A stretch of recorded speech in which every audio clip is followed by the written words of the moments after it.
শতক হাঁকিয়েই মাহমুদুল্লাহ স্টাইলে উদযাপন। পারভেজ হোসেন ইমনের ব্যাটিং তাণ্ডবে আরব আমিরাতকে কাঁদিয়ে ম্যাচ জিতল টাইগাররা। 2 ম্যাচের টি-20 সিরিজের প্রথম ম্যাচে শুরুতে টসে হেরে ব্যাটিংয়ে যায় বাংলাদেশ। ব্যাটিং নেমে শুরুটা অবশ্য ভালো হয়নি টাইগারদের। দলীয় 13 রানে ও ব্যক্তিগত 10 রানে আউট তানজিদ তামিম।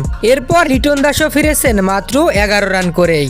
তবে বাংলাদেশের হয়ে একাই আরব আমিরাতকে শাসন করেছেন ইমন। দলের বাকি ব্যাটাররা যখন আসা যাওয়ায় ব্যস্ত, তখন বিপরীত পাশে ব্যাটিং তাণ্ডব চালাতে ব্যস্ত ছিলেন ইমন। মাত্র 53 বলেই 5টি 4 ও 9টি ছক্কার সাহায্যে তুলে নেন আন্তর্জাতিক টি-20 ক্যারিয়ারে প্রথম শতক।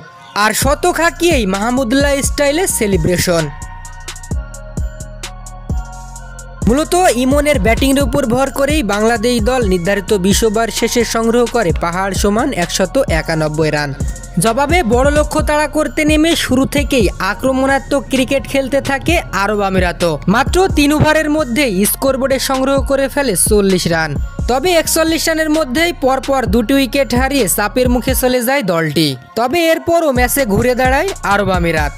আরব আমিরাতের ব্যাটার মোহাম্মদ ওয়াসিমের ব্যাটিংয়ের উপর ভর করে জয়ের স্বপ্নই দেখছিল দলটি। তবে শেষ পর্যন্ত মুস্তাফিজদের বোলিং নৈপুণ্যে 164 রানেই থামতে বাধ্য হয় স্বাগতিক দলটি। আর বাংলাদেশ ম্যাচটি জিতে নেয় 27 রানের বড় ব্যবধানেই।